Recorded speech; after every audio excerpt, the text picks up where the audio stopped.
Bisnisku ini rumit. Kamu lulusan SMA urus dapur saja. Kata-kata itu keluar begitu tajam dari mulut suamiku, Darren, tepat di wajahku malam itu. Aku yang cuma ingin mengingatkan soal kesalahan fatal dalam laporan pajaknya, malah dibentak seperti orang bodoh.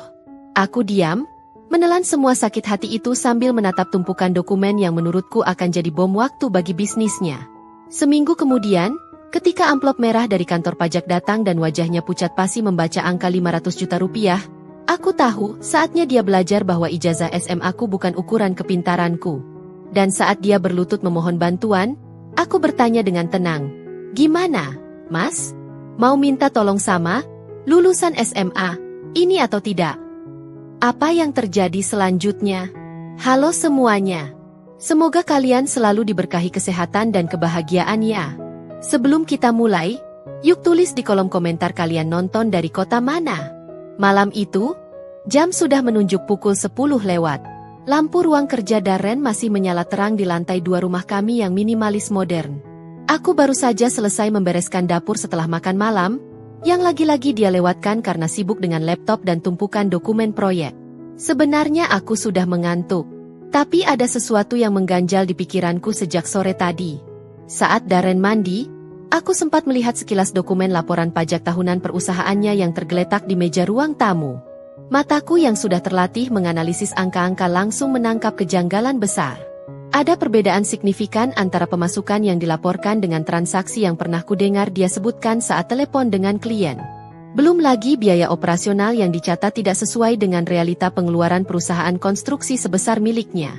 Aku menghela napas panjang, mengambil segelas kopi hangat untuk Darren, dan naik ke lantai 2. Pintu ruang kerjanya terbuka sedikit. Dari celah itu, aku bisa melihat punggung tegapnya yang masih setia di depan layar laptop. Kemeja putih lengan panjangnya sudah agak kusut. Lengan dilipat sampai siku, menampakkan jam tangan Rolex yang selalu ia banggakan. "Mas," panggilku pelan sambil mengetuk pintu. "Aku buatin kopi." "Masih lama?" Darren menoleh sekilas, wajahnya terlihat lelah tapi matanya tetap tajam. "Taruh aja di meja. Masih banyak yang harus diselesaikan buat proposal proyek baru." Aku melangkah masuk, meletakkan cangkir kopi di sudut mejanya yang penuh dengan dokumen dan kalkulator.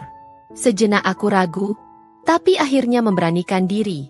"Mas, tadi aku sempat lihat laporan pajak tahunan yang di bawah. Boleh aku tanya sesuatu?" Tangannya berhenti mengetik.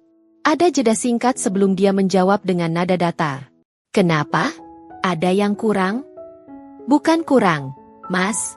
Cuma aku lihat ada beberapa angka yang kayaknya tidak sesuai, terutama di bagian pelaporan omzet dan biaya operasional. Aku takut nanti." "Dinda," potongnya cepat. Nada suaranya berubah dingin. "Itu laporan pajak perusahaan konstruksi dengan omzet miliaran per tahun. Kamu pikir itu sesimpel pembukuan warung?" Dadaku sesak mendengar nada bicaranya, tapi aku coba tetap tenang. "Aku tahu ini rumit, Mas. Makanya aku cuma mau ngingetin.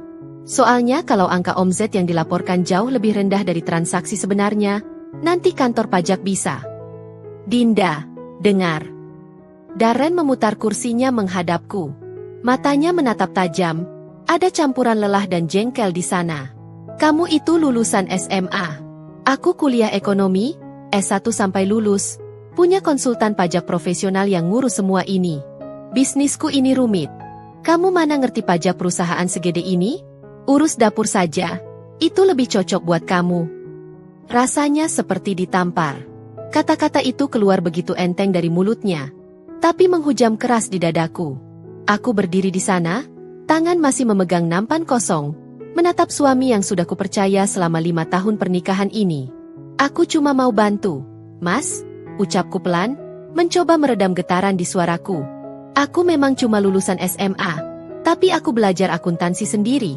Aku belajar sendiri." Darren tertawa sinis. "Dinda, ini bukan soal kamu baca-baca buku akuntansi di internet terus merasa jadi ahli. Ini perusahaan dengan aset ratusan juta, kontrak dengan pengembang besar. Veronica aja yang sarjana ekonomi cum laude dari universitas terkemuka sering konsultasi sama aku soal laporan keuangan.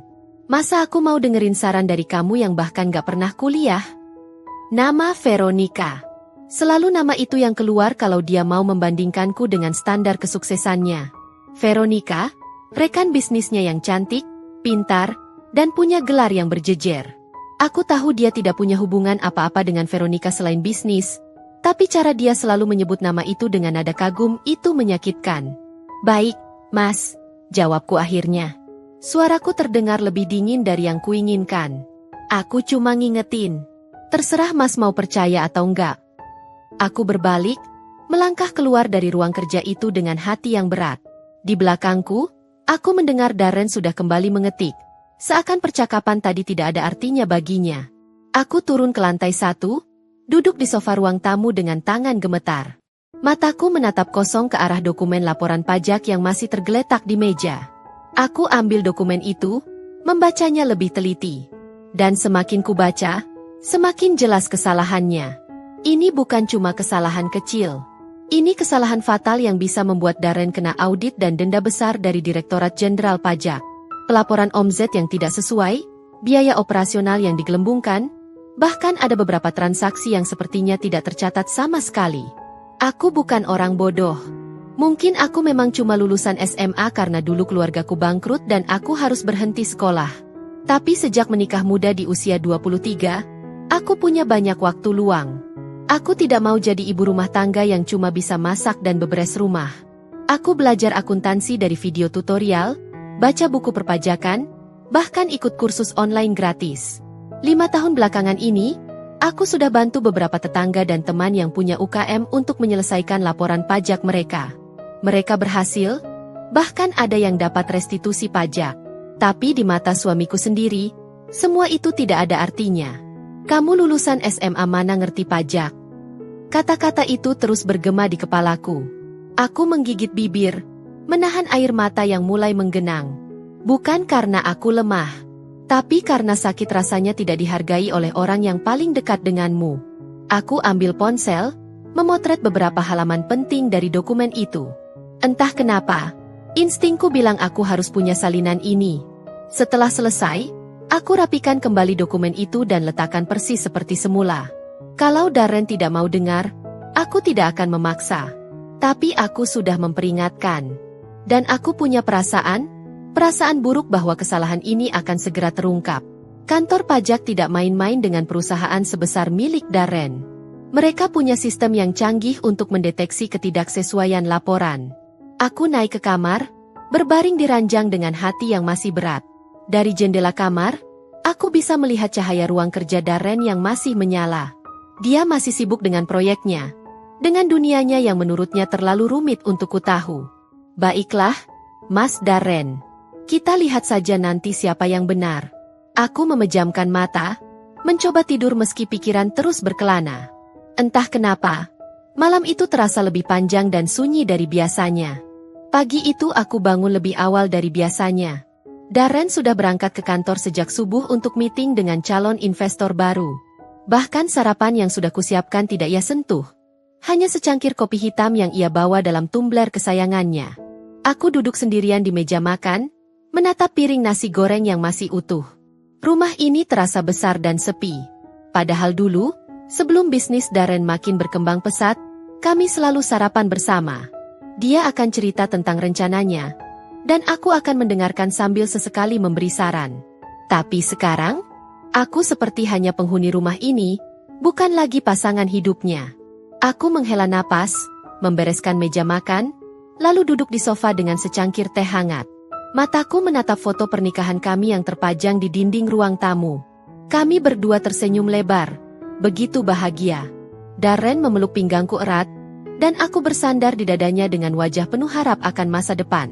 5 tahun yang lalu, aku masih ingat jelas bagaimana kami bertemu. Saat itu aku bekerja sebagai kasir di sebuah toko bangunan kecil milik Pak Handoko, tetangga kompleks rumah orang tuaku. Darren datang untuk membeli material proyek pertamanya. Proyek renovasi rumah kecil yang menjadi awal karirnya di bidang konstruksi. Dia datang hampir setiap hari selama sebulan, dan kami sering mengobrol di sela-sela pekerjaannya. Dia tidak pernah meremehkanku saat itu. Bahkan ketika aku bilang aku putus sekolah di kelas 12 karena ayahku bangkrut dan sakit keras, dia bilang, pendidikan formal itu penting, Tapi bukan segalanya. Yang penting kamu mau terus belajar. Kata-kata itu yang membuatku jatuh cinta padanya. Kami menikah setahun setelah itu, saat bisnis Darren mulai stabil dengan beberapa proyek kecil. Aku berhenti kerja dan fokus mengurus rumah tangga seperti yang dia minta. Kamu istirahat dulu, Din. Nanti kalau bisnisku udah besar, kamu bisa bantu aku ngurus keuangan perusahaan, katanya dulu. Janji itu tidak pernah ditepati. Seiring bisnisnya tumbuh, Darren malah makin menjauh. Dia merekrut staf profesional, termasuk Veronica yang jadi mitra bisnisnya. Dan perlahan, aku mulai merasa seperti aksesori di rumah ini. Tugasku hanya memastikan rumah bersih, makanan tersedia, dan tidak mengganggu kesibukan suamiku. Tapi aku tidak mau diam saja. 2 tahun pertama pernikahan, aku mengisi waktu luang dengan belajar. Aku mulai dari hal sederhana, belajar menggunakan spreadsheet untuk mencatat pengeluaran rumah tangga. Lalu aku penasaran dengan istilah-istilah keuangan yang sering Darren sebut. Aku mulai menonton video tutorial akuntansi dasar di YouTube, membaca artikel tentang perpajakan untuk UKM, bahkan bergabung dengan forum online untuk ibu rumah tangga yang belajar bisnis. Pelan tapi pasti, aku memahami konsep debit kredit, neraca keuangan, laporan laba rugi, hingga mekanisme pelaporan pajak. Aku bahkan mengikuti webinar gratis dari Direktorat Jenderal Pajak tentang perubahan aturan perpajakan terbaru. Setahun kemudian, Bu Sari, tetangga sebelah rumah yang punya usaha catering kecil, mengeluh soal laporan pajaknya yang berantakan. Dia hampir kena denda karena terlambat lapor. Aku menawarkan bantuan, dan dalam 3 hari, aku berhasil merapikan semua laporannya. Bu Sari bahkan dapat restitusi pajak 5 juta rupiah. Sejak itu, beberapa teman dan tetangga mulai meminta bantuanku. Ada yang punya toko kelontong, ada yang punya bengkel motor kecil, ada juga yang baru mulai usaha online shop. Aku bantu mereka semua tanpa meminta bayaran sepeser pun. Aku senang bisa berguna, senang bisa membuktikan bahwa aku bukan hanya ibu rumah tangga yang urus dapur. Tapi Darren tidak pernah tahu. Atau lebih tepatnya, dia tidak pernah peduli untuk tahu. Setiap kali aku cerita tentang pencapaian kecilku, dia hanya menjawab singkat, "Oh, bagus," tanpa mengangkat pandangan dari laptopnya. Aku pernah sekali bilang bahwa aku ingin ambil sertifikasi akuntansi profesional. Dia tertawa. "Buat apa? Memangnya kamu mau kerja? Uangku sudah cukup buat kita berdua." Aku tidak butuh uangnya. Aku butuh pengakuan. Aku butuh dia melihatku sebagai partner, bukan hanya istri yang harus nurut dan diam di rumah. Dan semalam, ketika dia bilang, "Kamu lulusan SMA mana ngerti pajak?" Itu benar-benar menghancurkan hati kecilku yang masih berharap dia akan menghargaiku suatu hari nanti. Aku meneguk teh yang sudah mulai dingin, lalu membuka laptop. Aku buka foto-foto dokumen laporan pajak Darren yang kupotret semalam. Aku analisis satu persatu dengan teliti. Kesalahan pertama, omzet yang dilaporkan 800 juta rupiah, padahal aku pernah dengar Darren bicara di telepon bahwa proyek Geraha Permata saja sudah senilai 1,2 miliar rupiah. Artinya, ada underreporting yang signifikan. Kesalahan kedua, biaya operasional digelembungkan hingga 400 juta rupiah, padahal dari yang ku tahu, biaya real tidak sampai setengahnya. Ini jelas inflasi biaya untuk menekan pajak terutang. Kesalahan ketiga, ada beberapa transaksi besar yang tidak tercatat sama sekali. Kemungkinan besar ini transaksi tunai yang sengaja disembunyikan. Aku menghela napas panjang. Ini bukan main-main. Kalau kantor pajak melakukan audit dan menemukan ketidaksesuaian sebesar ini, Darren bisa kena denda hingga ratusan juta. Bahkan mungkin ada sanksi pidana kalau dianggap penghindaran pajak yang disengaja. Aku tutup laptop, memijat keningku yang mulai pusing. Haruskah aku coba peringatkan Darren lagi? Tapi setelah semalam dia menghinaku seperti itu, apa gunanya? Dia tidak akan mendengarkan. Dia pikir aku terlalu bodoh untuk mengerti. Ponselku berdering. Pesan dari Bu Sari. "Mbak Dinda, makasih banyak ya kemarin. Tadi aku ke kantor pajak, kata petugasnya laporanku rapi banget. Bahkan mereka tanya ini dikerjain sama konsultan mana. Aku bilang dikerjain sama tetangga yang pinter akuntansi. Hehe. Sekali lagi makasih ya, Mbak." Aku tersenyum miris membaca pesan itu. Orang lain menghargai kemampuanku, tapi suamiku sendiri tidak.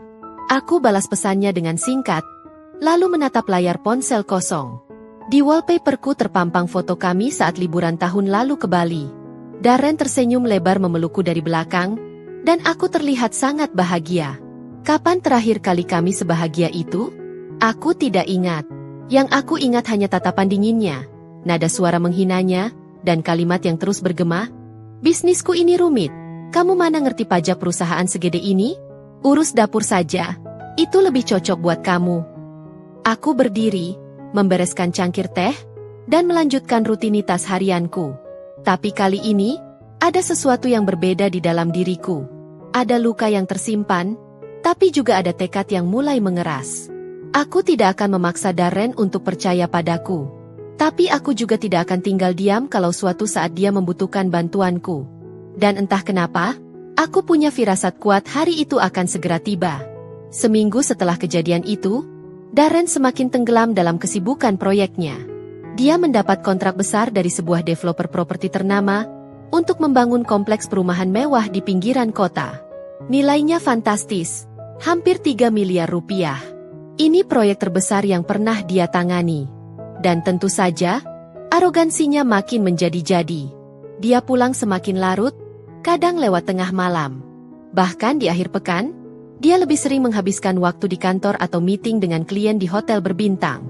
Aku hanya menunggu di rumah, menyiapkan makanan yang seringkali tidak disentuh, dan tidur sendirian di ranjang yang terasa makin luas.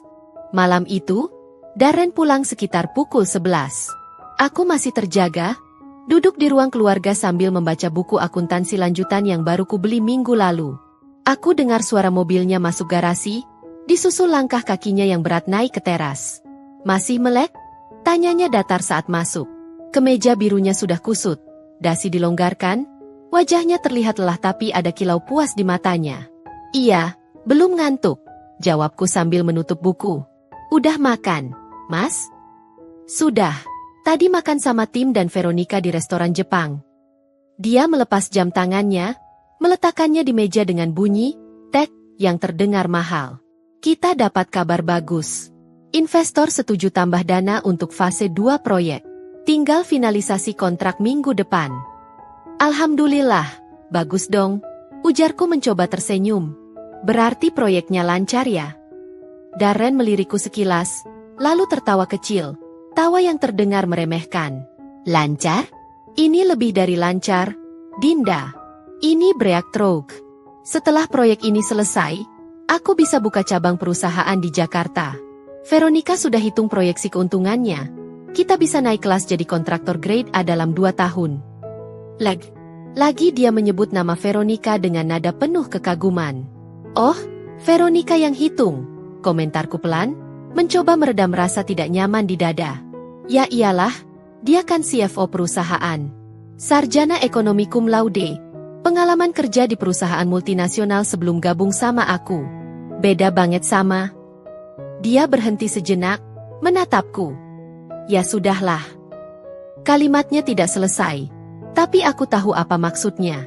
Beda banget sama aku. Istrinya yang cuma lulusan SMA, yang cuma bisa urus rumah.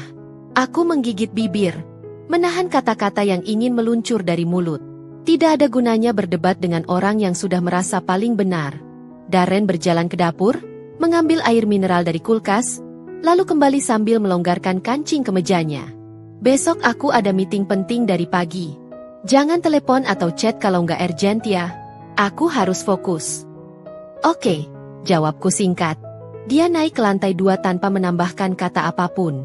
Tidak ada, selamat malam. Tidak ada, makasih udah nungguin. Apalagi, aku sayang kamu. Hanya langkah kaki yang menjauh dan pintu kamar yang tertutup.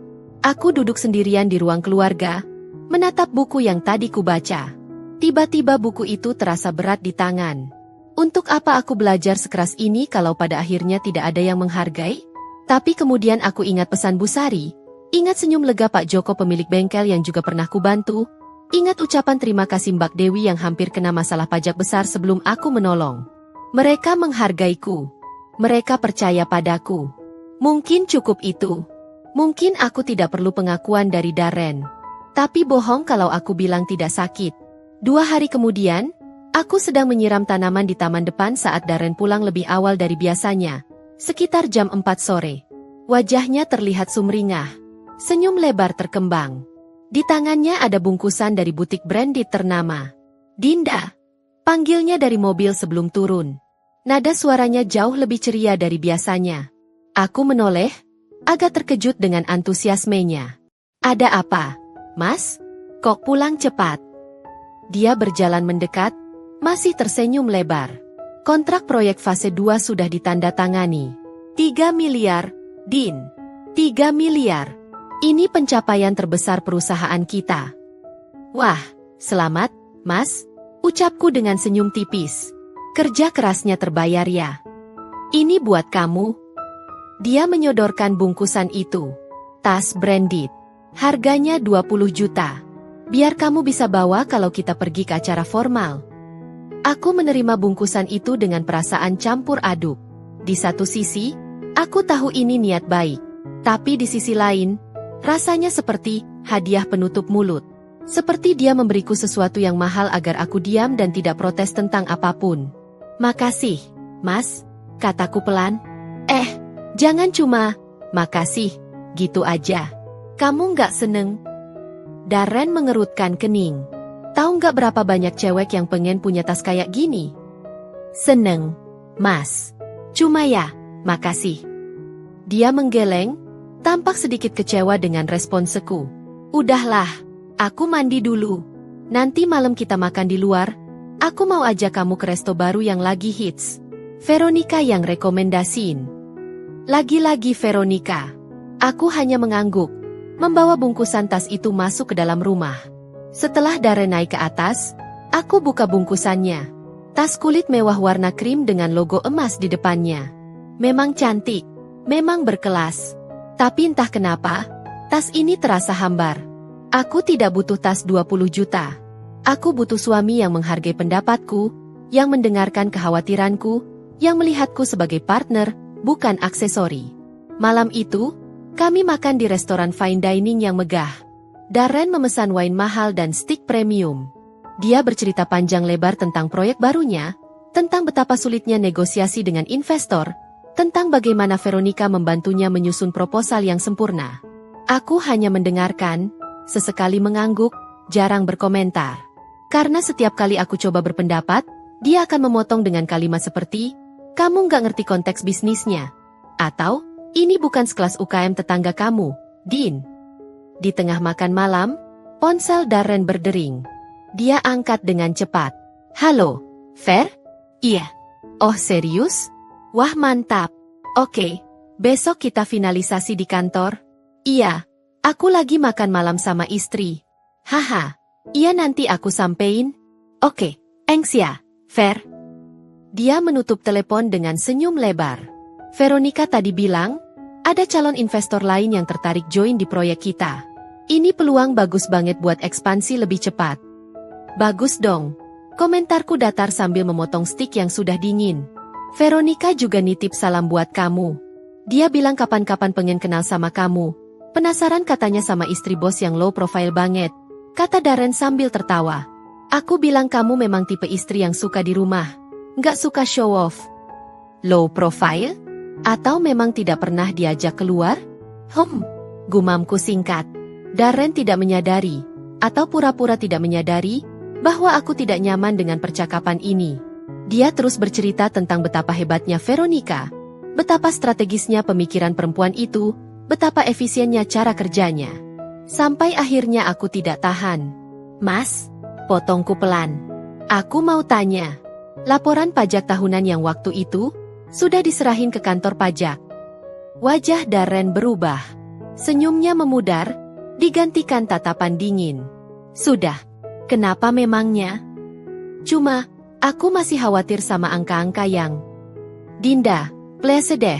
Potongnya cepat dengan nada jengkel. "Jangan bahas itu lagi. Aku udah bilang, konsultan pajakku yang urus. Mereka profesional, bukan amatir. Kamu tuh kadang suka parno berlebihan. Santai aja, semua under control." "Tapi, Mas..." "Dinda." Suaranya agak keras, membuat beberapa tamu di meja sebelah menoleh. Dia segera menurunkan volume, Tapi nada kesalnya masih terdengar jelas. Kita lagi celebrate achievement aku. Jangan dirusak sama topik yang gak penting. Nikmatin aja makan malamnya. Aku terdiam. Topik yang tidak penting, katanya. Padahal ini masalah yang bisa menghancurkan bisnisnya. Tapi dia memilih menutup telinga, memilih percaya pada arogansinya sendiri. Baiklah, aku tidak akan mengingatkan lagi. Aku sudah cukup dipermalukan, sudah cukup diremehkan. Kalau memang dia merasa semua sudah aman, biar waktu yang membuktikan. Kami menyelesaikan makan malam dalam keheningan yang canggung. Darren sibuk dengan ponselnya, membalas chat dan email. Aku menatap keluar jendela, melihat lampu-lampu kota yang berkelip. Di luar sana, dunia berputar biasa. Tapi di dalam diriku, ada badai yang mulai bergolak. Badai rasa sakit, badai kekecewaan, tapi juga badai tekad. Suatu saat nanti, Darren akan tahu. Dia akan tahu bahwa meremehkan orang lain, apalagi istrinya sendiri, adalah kesalahan terbesar yang pernah dia lakukan. Dan aku akan ada di sana. Tidak untuk menyombongkan diri, tapi untuk menunjukkan bahwa ijazah bukan ukuran kepintaran, dan kesombongan bisa menghancurkan segalanya. Hari-hari berikutnya berlalu dengan rutinitas yang sama. Darren semakin sibuk dengan proyek besarnya, pulang larut, pergi pagi-pagi sekali. Komunikasi kami hanya sebatas hal-hal teknis, makan malam jangan ditungguin, atau, besok ada tamu, masak yang agak spesial. Aku sudah terbiasa dengan kesendirian ini. Pagi itu, seperti biasa, aku bangun saat Darren sudah berangkat. Rumah sunyi, hanya terdengar suara burung di taman dan dengung kulkas di dapur. Setelah membereskan tempat tidur dan menyapu lantai, aku turun untuk membuat sarapan sederhana. Saat melewati ruang tamu, mataku tertuju pada kotak surat di dekat pintu depan. Ada beberapa amplop terlihat dari celah kotak itu. Aku berjalan mendekat, membuka kotak surat, dan mengeluarkan beberapa amplop. Tagihan listrik, brosur supermarket, majalah properti langganan Darren, dan sebuah amplop besar berwarna coklat dengan cap resmi. Direktorat Jenderal Pajak. Jantungku berdegup lebih cepat. Amplop ini terasa berat di tangan, dan ada stempel, penting, segera dibuka, dengan tinta merah di bagian depan. Aku tahu ini bukan urusanku. Ini surat untuk Darren, untuk perusahaannya. Tapi entah kenapa, tanganku gemetaran memegang amplop ini. Firasat buruk yang sudah kurasakan sejak seminggu lalu kini terasa makin kuat. Aku letakkan amplop itu di meja ruang tamu, tepat di tengah agar Darren pasti melihatnya saat pulang nanti. Amplop-amplop lain kusimpan di laci seperti biasa. Tapi yang dari kantor pajak itu kubiarkan tergeletak mencolok. Sepanjang hari, aku tidak bisa fokus mengerjakan apapun. Pikiranku terus tertuju pada amplop itu. Apa isinya? Apakah ini yang kutakutkan? Atau hanya surat pemberitahuan biasa? Jam menunjuk pukul 3 sore saat ponselku berdering. Darren. Dinda. Aku pulang jam 5 sore. Ada surat penting gak di rumah? Tanyanya langsung tanpa basa-basi. Ada. Mas. Dari kantor pajak. Amplopnya besar, ada cap penting. Jawabku jujur. Hening sejenak di seberang. Oke, jangan dibuka. Tunggu aku pulang. Iya, Mas. Telepon ditutup sepihak. Aku menatap amplop itu lagi. Ada perasaan campur aduk. Antara, aku sudah bilang, dan, semoga ini bukan masalah besar. Meskipun Darren sudah sangat menyakitiku dengan kata-katanya, aku tetap tidak ingin melihatnya dalam masalah serius. Tepat pukul 5:10, mobilnya masuk garasi. Aku mendengar pintu mobil dibanting lebih keras dari biasanya. Langkah kakinya cepat naik ke teras, lalu pintu depan terbuka. Darren masuk dengan wajah yang sulit kubaca, campuran antara lelah dan cemas. Kemeja abu-abunya basah di bagian punggung, rambutnya sedikit berantakan, seperti sudah beberapa kali dia sisir dengan tangan saat gelisah. Mana suratnya? Tanyanya langsung tanpa menyapaku. Aku tunjuk meja ruang tamu. Di situ, Mas. Dia berjalan cepat, mengambil amplop itu dengan gerakan yang tidak tenang. Aku berdiri di ambang pintu dapur, memperhatikan. Darren berdiri di tengah ruang tamu, menatap amplop itu beberapa detik sebelum akhirnya merobeknya.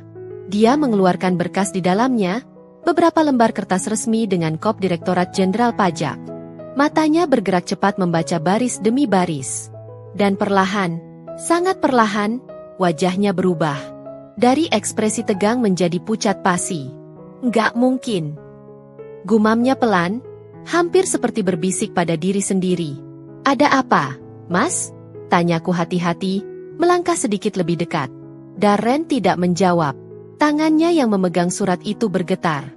Dia baca ulang, seperti berharap ada yang salah dengan apa yang baru saja dibacanya.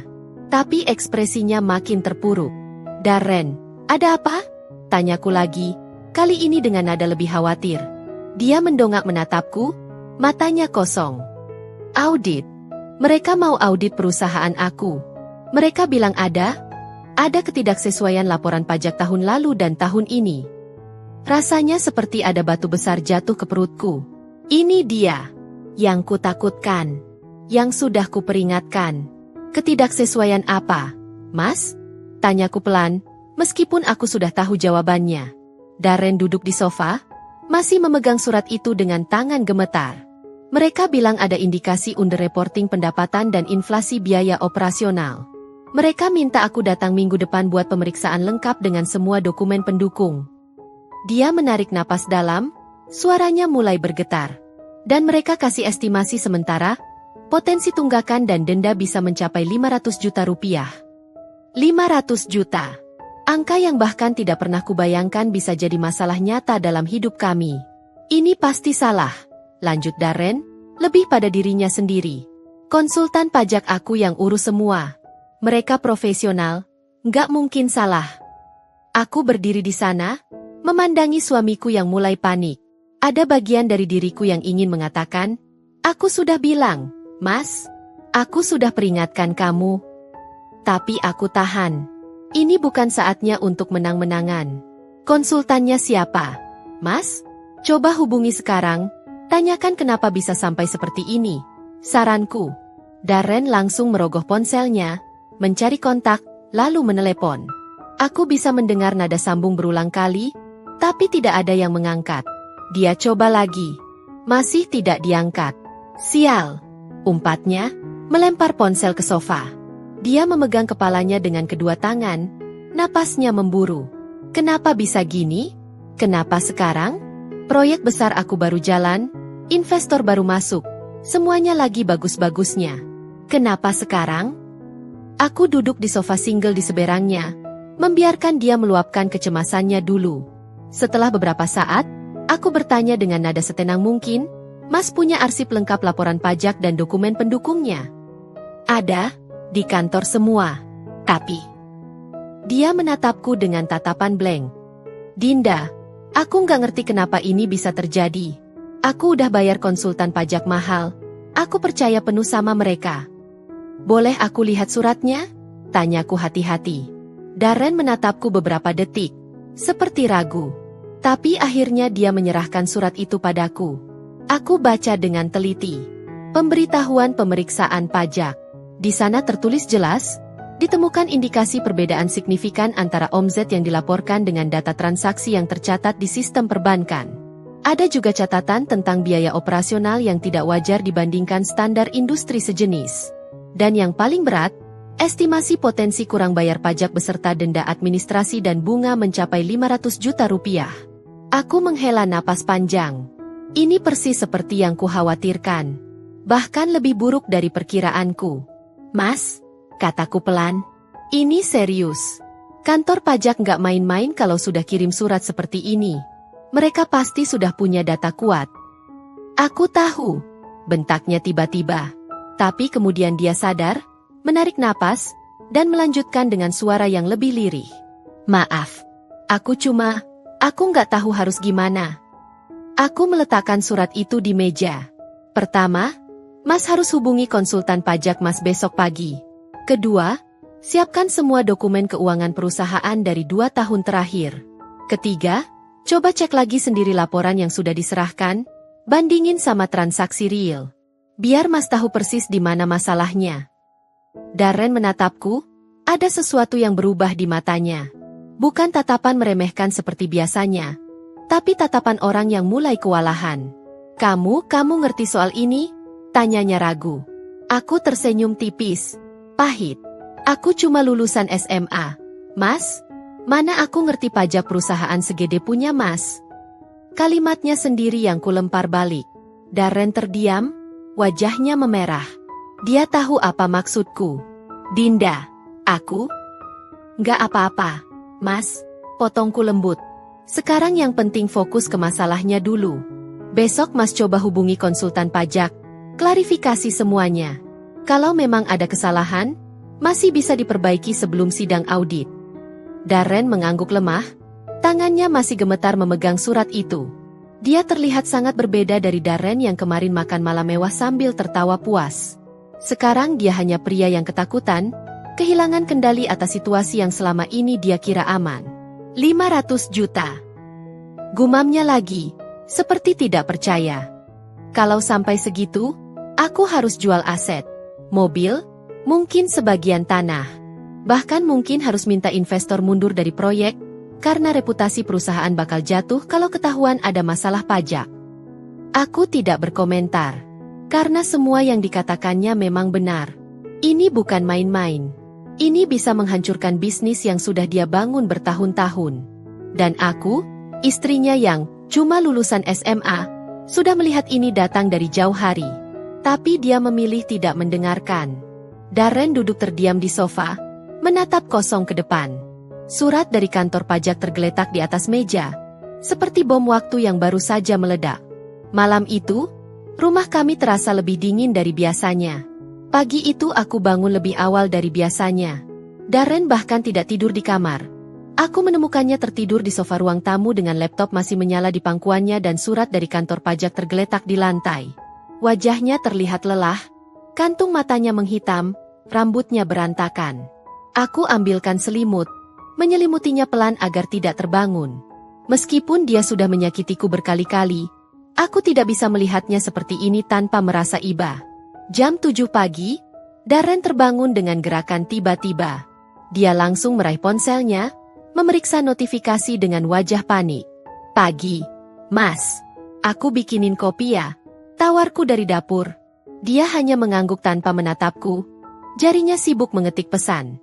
Aku buatkan kopi hitam pekat seperti yang dia suka, lalu membawanya ke ruang tamu. Makasih, ucapnya singkat, lalu langsung meneguk kopi itu tanpa peduli masih panas. Udah hubungi konsultan pajaknya? Tanyaku sambil duduk di sofa seberang. Belum dibalas. Dari tadi malam aku kirim pesan, telepon berkali-kali, nggak ada respon. Suaranya terdengar frustrasi. Padahal biasanya dia cepet banget responnya kalau ada urusan. Kok sekarang malah hilang? Ada firasat tidak enak di benakku, tapi aku tidak mau langsung berkomentar. Darren bangkit, mondar-mandir di ruang tamu sambil sesekali melihat ponselnya. Aku harus ke kantor konsultan pajaknya langsung. Ini nggak bisa ditunda. Aku ikut, tawarku. Dia menatapku, ragu sejenak, lalu menggeleng. Nggak usah, aku bisa sendiri. Tentu saja. Masih belum mau melibatkanku. Oke. Hati-hati di jalan, Mas. Darren bergegas ganti baju dan langsung meluncur keluar rumah tanpa sarapan. Aku mendengar mobilnya melesat keluar dengan kecepatan yang tidak biasa. 2 jam kemudian, ponselku berdering. Darren. Dinda. Suaranya terdengar putus asa. Kantornya tutup. Ada tulisan, pindah alamat, di pintunya, tapi nggak ada alamat baru. Aku coba telepon, nomornya nggak aktif. Aku tanya satpam gedung. Katanya mereka pindah seminggu lalu. Mendadak, nggak ada info. Aku menarik napas dalam. Ini pertanda buruk. Sangat buruk. Mas, pulang dulu. Kita pikirin bareng solusinya. Kataku mencoba menenangkan. Solusi apa, Dinda? Bentaknya di telepon. Konsultan pajak aku kabur. Semua dokumen ada di mereka. Sekarang aku harus ngadepin audit sendirian tanpa tahu di mana kesalahannya. Kamu pikir aku bisa tidur nyenyak? Aku diam, membiarkannya meluapkan amarah dan paniknya. Setelah beberapa detik hening, aku berkata pelan, Mas masih punya salinan dokumen keuangan perusahaan kan? Yang asli, sebelum dikasih ke konsultan? Ada, di kantor. Tapi aku nggak ngerti harus mulai dari mana.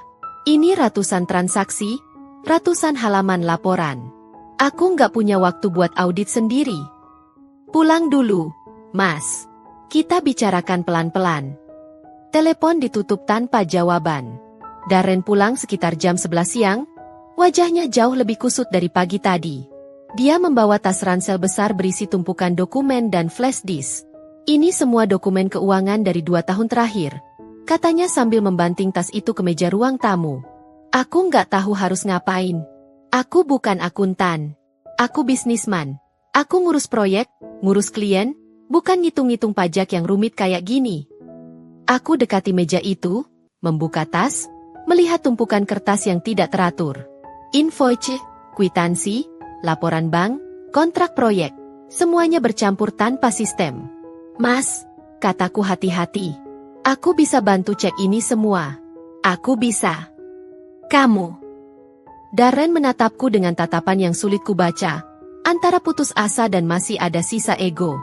Dinda, ini bukan UKM tetangga yang omsetnya puluhan juta. Ini perusahaan dengan omset miliaran. Kamu yakin kamu bisa? Ada nada meremehkan yang masih tersisa, meskipun jauh lebih lembut dari sebelumnya. Aku menarik napas, menahan emosi. Aku nggak bilang aku ahli, Mas. Tapi setidaknya aku bisa bantu identifikasi di mana masalahnya. Atau Mas mau cari konsultan pajak baru? Tapi itu butuh waktu. Dan mereka juga butuh waktu buat pelajari kasus Mas dari awal. Sementara waktu kita cuma seminggu sebelum pemeriksaan. Darren terdiam. Aku tahu dia sedang berperang dengan egonya. Di satu sisi, dia butuh bantuan. Di sisi lain, dia masih tidak bisa sepenuhnya percaya padaku. Ponselnya berdering lagi. Dia angkat dengan cepat. Halo, Pak Darmawan? Iya Pak, ini saya Darren. Iya Pak, saya ada masalah dengan audit pajak. Bisa bantu saya nggak, Pak? Aku mendengar suara di seberang, meskipun tidak jelas. Tapi dari ekspresi Darren yang makin terpuruk, aku tahu jawabannya tidak baik. 1 bulan? Pak, saya cuma punya waktu seminggu. Biayanya berapa? Pak? Wajahnya pucat. 100 juta untuk konsultasi darurat?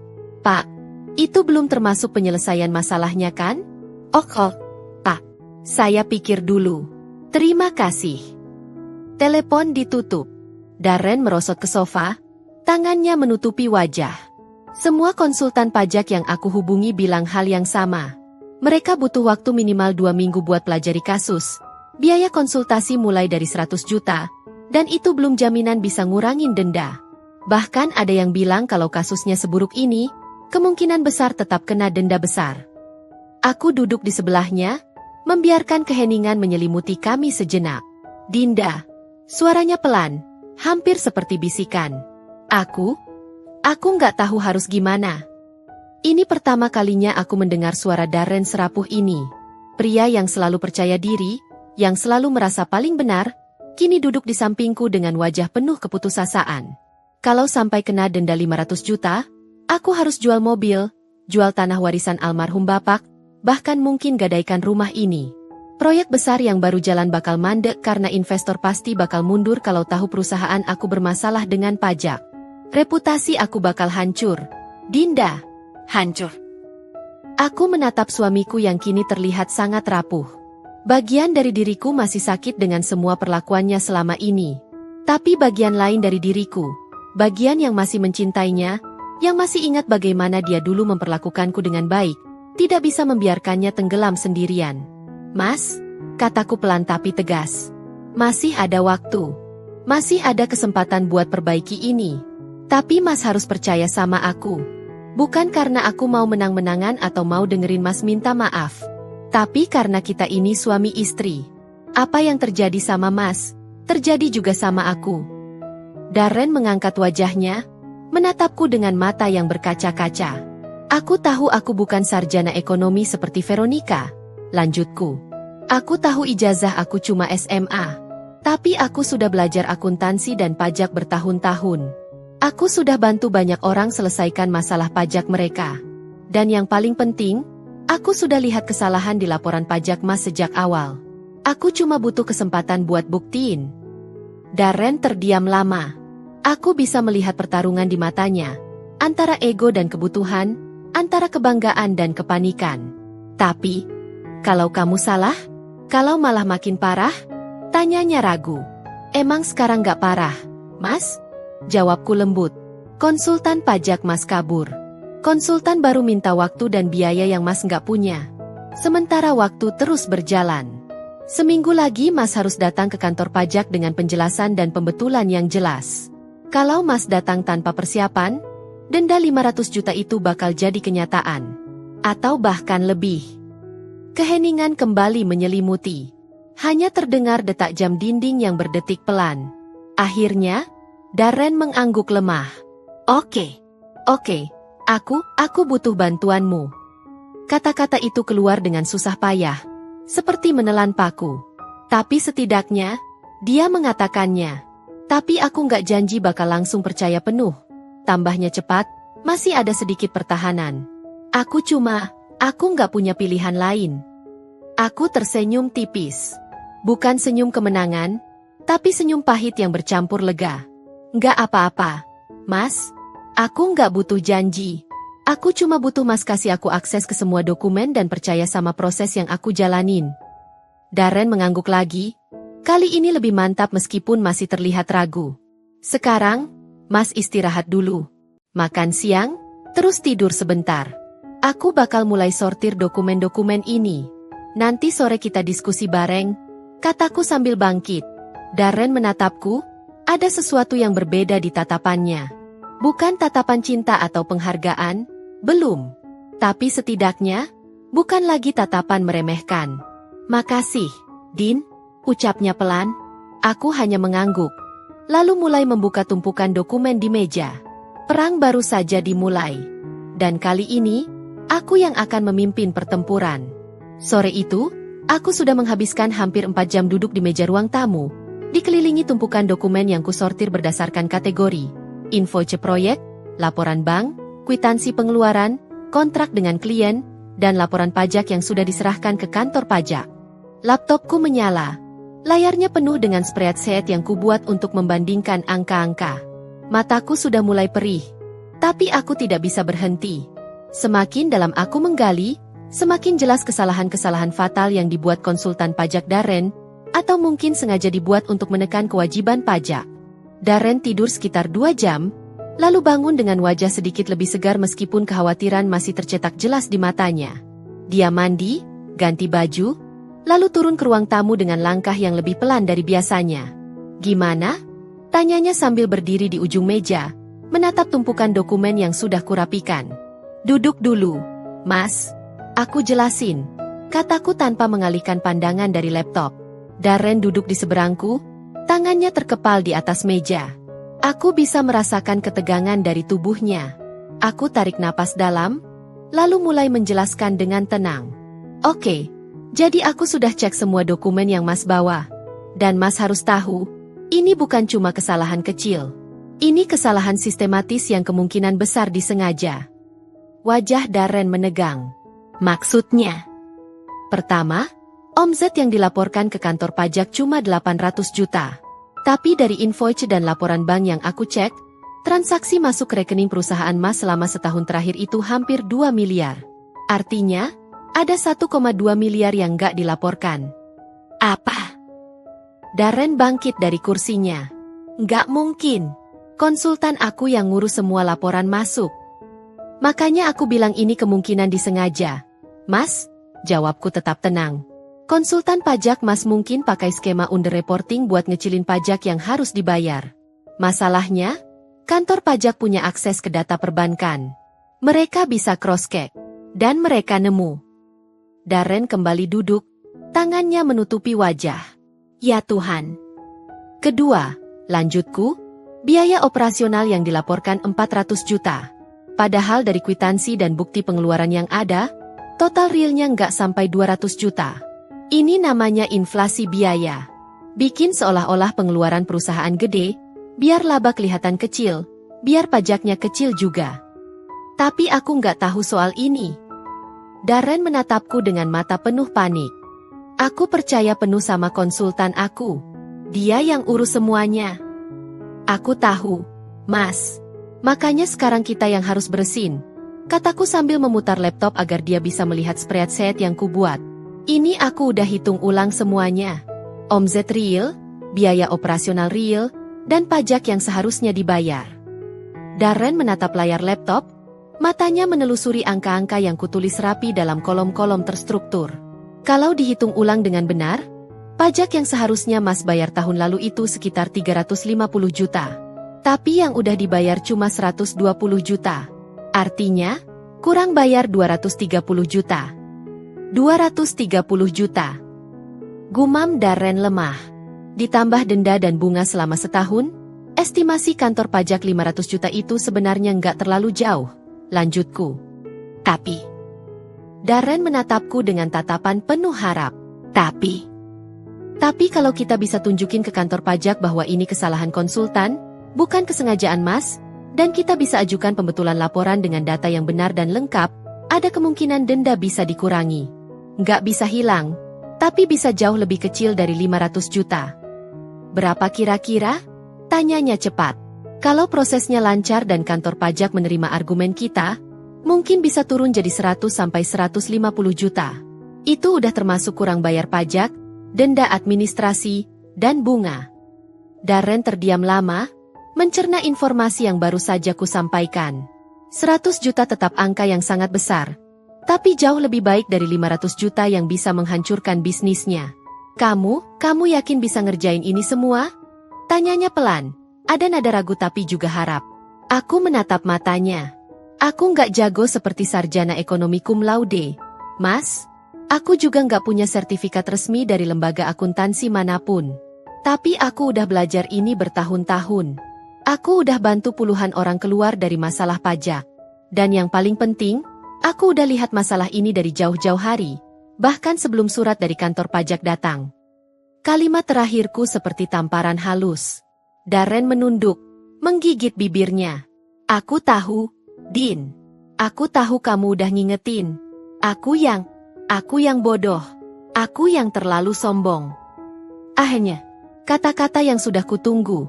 Tapi entah kenapa tidak semanis yang kubayangkan. Justru terasa pahit. Sekarang bukan waktunya nyesal, Mas, kataku lembut. Sekarang waktunya kerja keras. Aku butuh bantuan Mas buat jelasin beberapa transaksi yang gak jelas. Dan aku butuh Mas percaya sama proses yang aku jalanin. Darren mengangguk. Oke. Aku bakal bantuin. Apapun yang kamu butuhin. Kami menghabiskan sisa sore hingga malam untuk membahas satu persatu transaksi. Aku tanya detail proyeknya. Nilainya? Kapan diterimanya pembayaran? Siapa kliennya? Darren menjawab semua pertanyaanku dengan serius. Tidak ada lagi nada meremehkan atau jengkel. Ada perubahan dalam cara dia melihatku. Belum sepenuhnya hormat, tapi setidaknya dia mulai mendengarkan. Tengah malam, kami masih terjaga. Darren membawakan kopi untuk kami berdua, hal yang tidak pernah dia lakukan sebelumnya. Aku yang selalu membuatkan kopi untuknya, bukan sebaliknya. Makasih, ucapku sambil menerima cangkir itu. Dia duduk kembali di seberangku, menatap tumpukan dokumen yang sudah jauh lebih teratur. Kamu nggak tidur? Nggak bisa tidur kalau ini belum selesai, jawabku sambil terus mengetik. Besok aku harus bikin laporan pembetulan lengkap dengan argumen hukumnya. Aku juga harus siapin dokumen pendukung yang rapi biar saat audit, kita udah punya semua bukti. Dinda, panggilnya pelan. Aku mengangkat kepala, menatapnya. Aku minta maaf. Ucapnya dengan suara yang bergetar. Maaf udah ngebentak kamu waktu itu. Maaf udah ngehina pendidikan kamu. Maaf udah bilang kamu nggak ngerti apa-apa. Kenyataannya aku yang nggak ngerti apa-apa. Mataku memanas. Ini pertama kalinya Darren meminta maaf dengan tulus, bukan hanya sekadar basa-basi. Dan yang paling aku sesalin, lanjutnya, aku selalu bandingin kamu sama Veronica. Padahal Veronica itu cuma partner bisnis. Kamu yang jadi istri aku, yang ngurus rumah, yang nungguin aku pulang malam, yang sabarin kelakuan aku yang menyebalkan. Dan aku malah ngerendahin kamu. Air mataku mulai turun, tapi aku segera menghapusnya. Mas, aku nggak nyangka kamu bisa sekuat ini, sepintar ini, kata Darren, suaranya makin lirih. Aku yang sarjana, yang ngaku-ngaku ngerti bisnis, malah hampir ngehancurin semuanya karena terlalu percaya dan terlalu sombong. Sementara kamu, yang aku remehkan, yang aku anggap cuma ibu rumah tangga biasa, ternyata kamu jauh lebih hebat dari yang aku kira. Aku menarik napas dalam, menahan emosi yang bergejolak. Mas nggak perlu nyebut ini semua sekarang. Nanti aja kalau semua udah beres. Enggak, Din. Aku harus bilang sekarang. Darren berdiri, berjalan mendekatiku, lalu berlutut di sampingku. Aku terkejut melihatnya berlutut. Gimana, Din? Tanyanya dengan mata berkaca-kaca. Mau minta tolong sama? Lulusan SMA, ini atau enggak? Kalimatnya sendiri. Kalimat yang dia lontarkan dengan nada mengejek seminggu lalu, kini dia ucapkan kembali dengan nada memohon. Aku menatapnya lama. Pria yang pernah sangat kucintai, yang kemudian menyakitiku, dan kini berlutut di hadapanku dengan penuh penyesalan. Mas, berdiri, kataku pelan. Aku bukan mau balas dendam atau mau lihat Mas merendah. Aku cuma pengen kita selesain masalah ini bareng-bareng. Sebagai suami istri yang seharusnya jadi tim. Darren memelukku tiba-tiba, pelukannya erat dan gemetar. Aku bisa merasakan bahunya yang bergetar. Dia menangis. Maafin aku, Din. Maafin aku. Bisiknya berkali-kali di telingaku.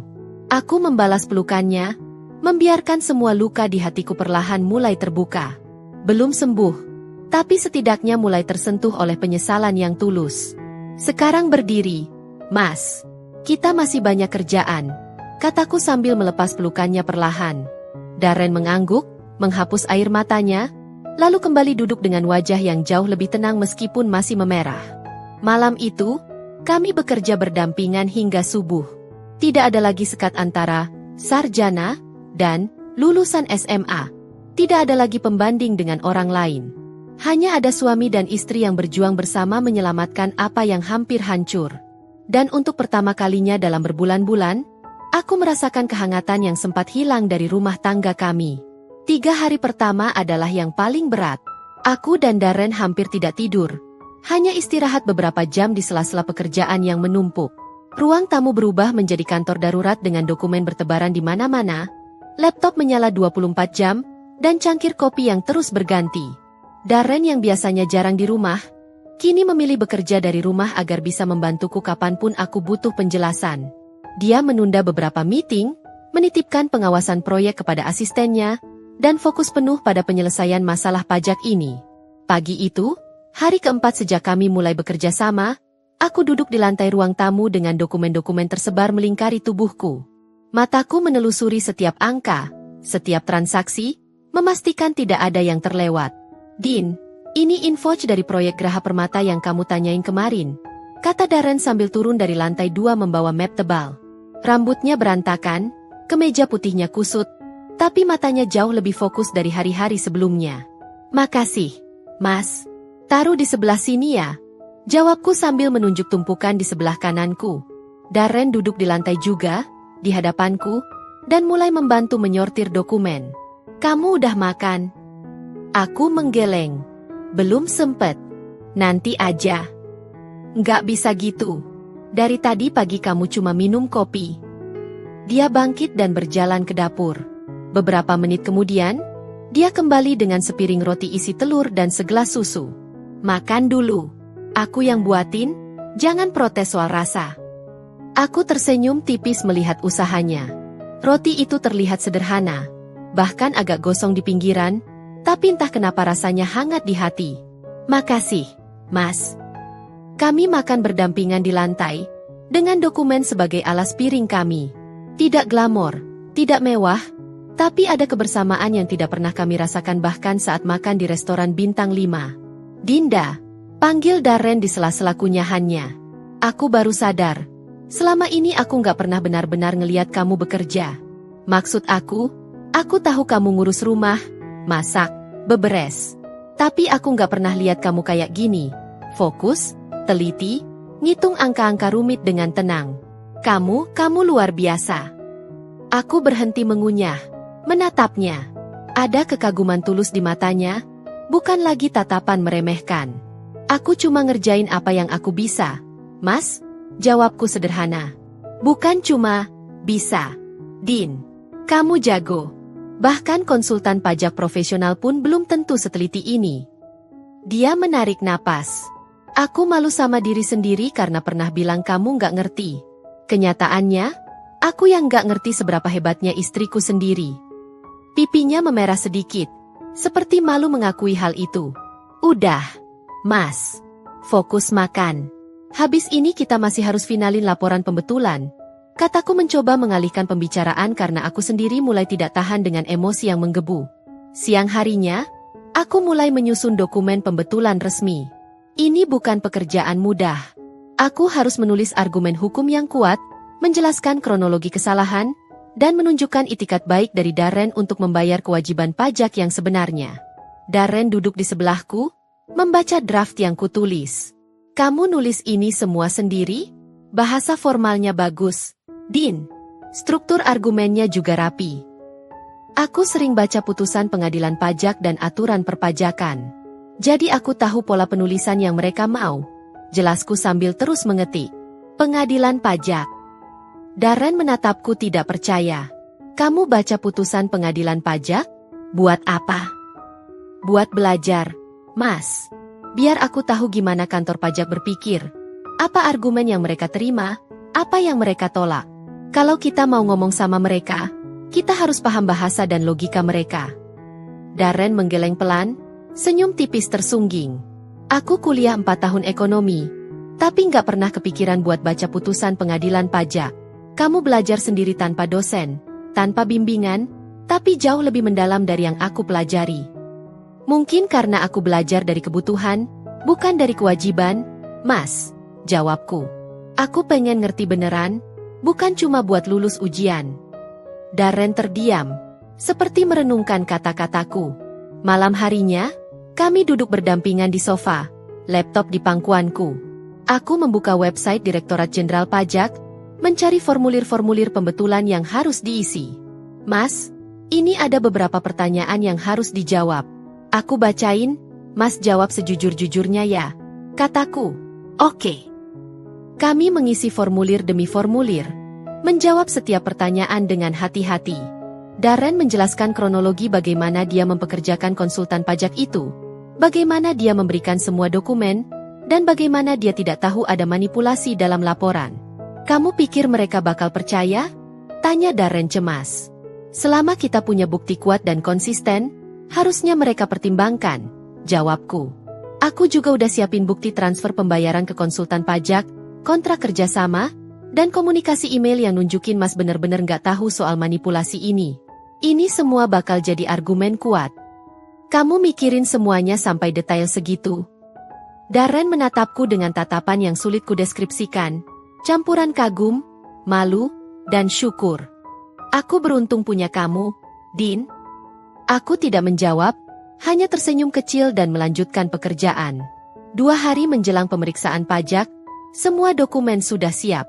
Aku mencetak ratusan halaman laporan pembetulan, bukti-bukti pendukung, dan argumen tertulis yang kuperkuat dengan dasar hukum perpajakan yang relevan. Darren membantu menyusun semuanya dalam map-map terpisah dengan label yang jelas. Tangannya yang biasa memegang palu dan mengawasi proyek konstruksi, kini dengan sabar melipat kertas dan menyusunnya rapi. Ini map terakhir, katanya sambil meletakkan map biru di atas tumpukan. Semua udah lengkap. Aku memeriksa satu persatu, memastikan tidak ada yang tertinggal. Oke, semua udah siap. Tinggal presentasi saat pemeriksaan nanti. Presentasi? Darren terlihat gugup.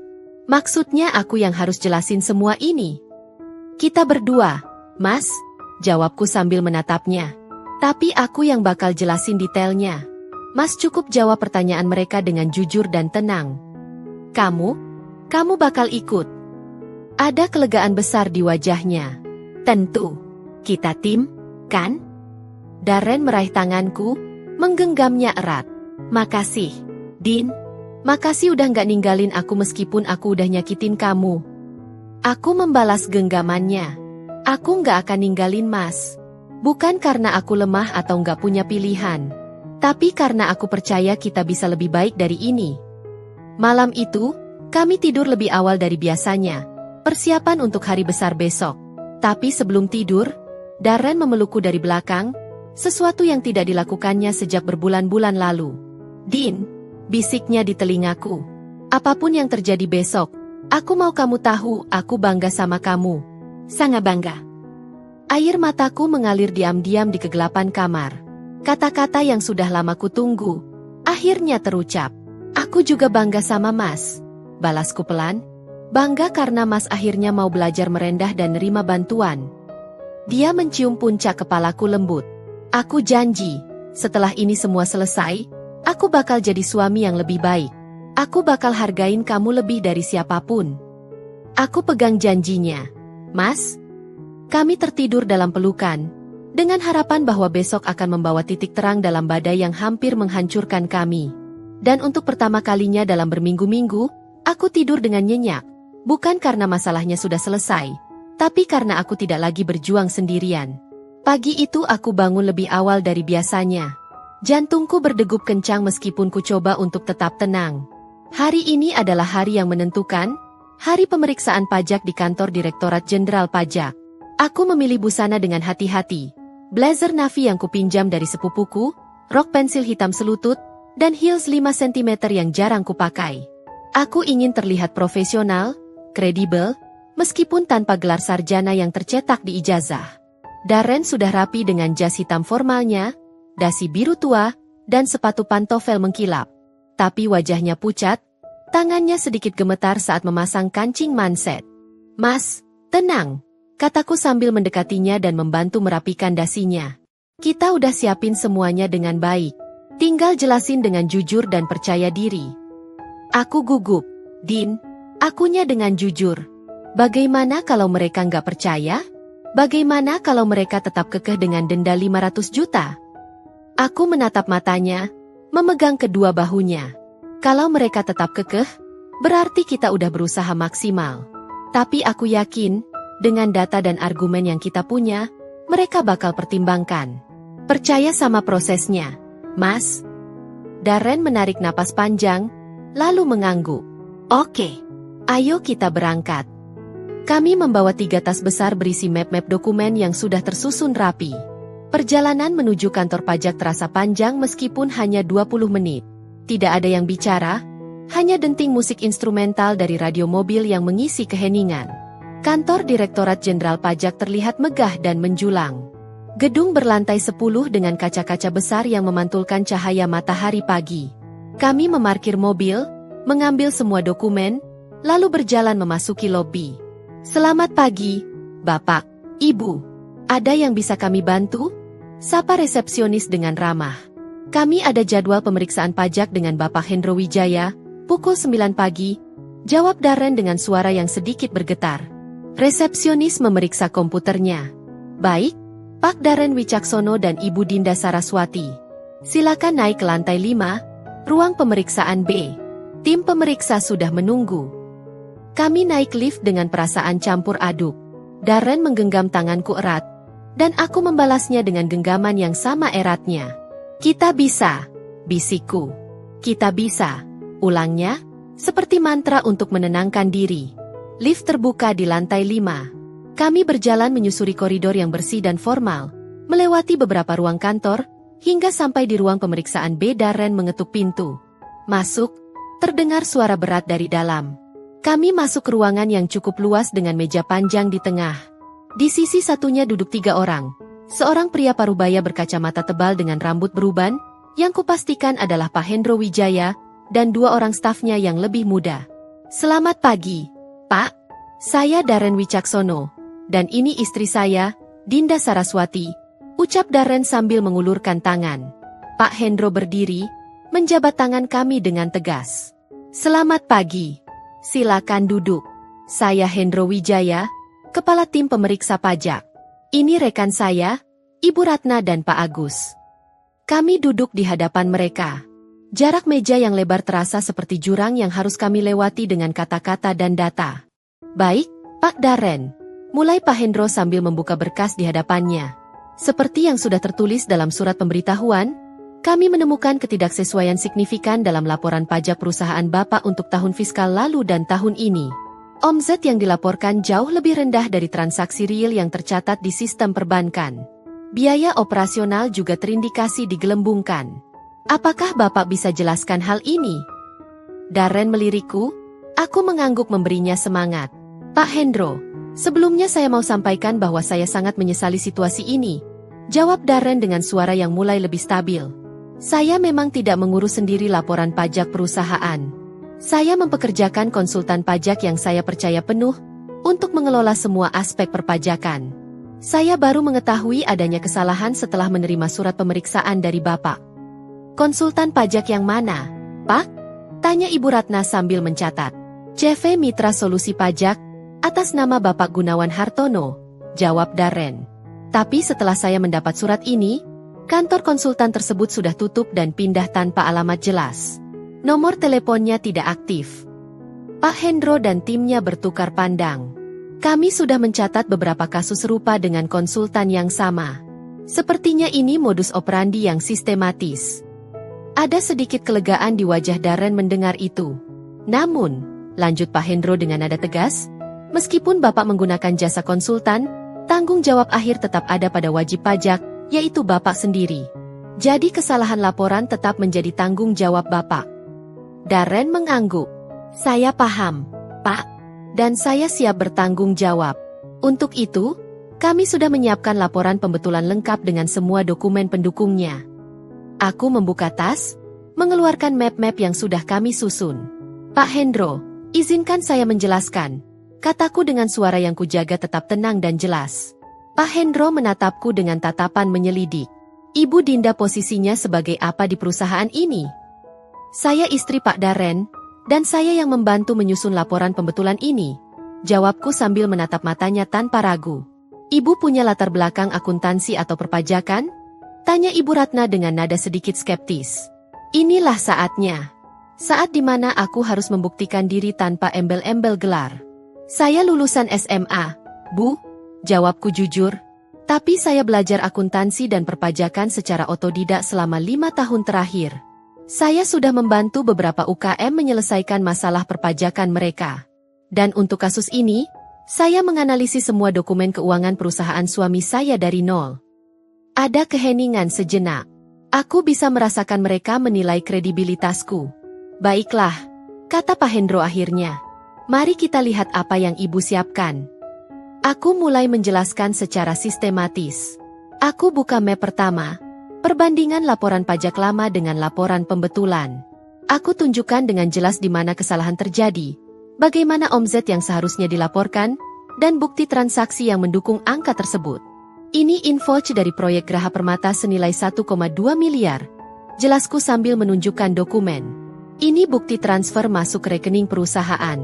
Ini kontrak proyeknya. Tapi dalam laporan pajak lama, proyek ini tidak tercatat sama sekali. Pak Hendro dan timnya memeriksa dokumen dengan seksama. Mereka mencatat, membandingkan, dan sesekali berbisik satu sama lain. Aku lanjutkan dengan biaya operasional. Untuk biaya operasional, ini kwitansi dan bukti pembayaran real. Total biaya operasional setahun adalah 185 juta, bukan 400 juta seperti yang dilaporkan. Ini sangat detail, komentar Pak Agus sambil terus membaca. Bahkan ada breakdown per kategori pengeluaran. Ya, Pak. Saya kategorikan berdasarkan jenis biaya, bahan material, upah tenaga kerja, transportasi, administrasi, dan lain-lain. Semuanya ada bukti pendukung. Jelasku dengan percaya diri yang mulai tumbuh. Pemeriksaan berlangsung hampir 3 jam. Mereka bertanya detail, menyelidiki setiap angka, meminta klarifikasi untuk transaksi-transaksi tertentu. Darren menjawab dengan jujur setiap pertanyaan tentang proyeknya, sementara aku menjelaskan aspek teknis perhitungan dan dasar hukum yang kami gunakan. Ibu Dinda, panggil Pak Hendro di tengah pemeriksaan. Ibu mengutip pasal 8 ayat 2 AUU KUP tentang pembetulan SPT. Ibu baca ini dari mana? Dari website DJP dan beberapa putusan pengadilan pajak yang saya pelajari. Pak, jawabku. Saya juga mengikuti webinar perpajakan yang diadakan secara online. Pak Hendro melepas kacamatanya, menatapku dengan tatapan yang berbeda. Saya sudah puluhan tahun di bidang ini, dan jarang bertemu wajib pajak, atau pendamping wajib pajak yang memahami aturan sedetail ini tanpa latar belakang formal. Ibu luar biasa. Pipiku memanas mendengar pujian itu. Terima kasih, Pak. Setelah pemeriksaan selesai, Pak Hendro dan timnya melakukan rapat internal selama hampir 1 jam. Kami menunggu di luar ruangan, duduk di kursi tunggu dengan perasaan yang sangat tegang. Kamu keren banget tadi, Dean, bisik Darren sambil menggenggam tanganku. Cara kamu jelasin, cara kamu jawab pertanyaan mereka, aku sampai kagum sendiri. Aku cuma berusaha sejelas mungkin, Mas, jawabku. Bukan cuma jelas. Kamu profesional. Bahkan lebih profesional dari konsultan pajak yang dulu aku bayar mahal. Akhirnya pintu ruangan terbuka. Pak Hendro mempersilakan kami masuk kembali. Baik, Pak Darren, Ibu Dinda, kata Pak Hendro sambil duduk kembali.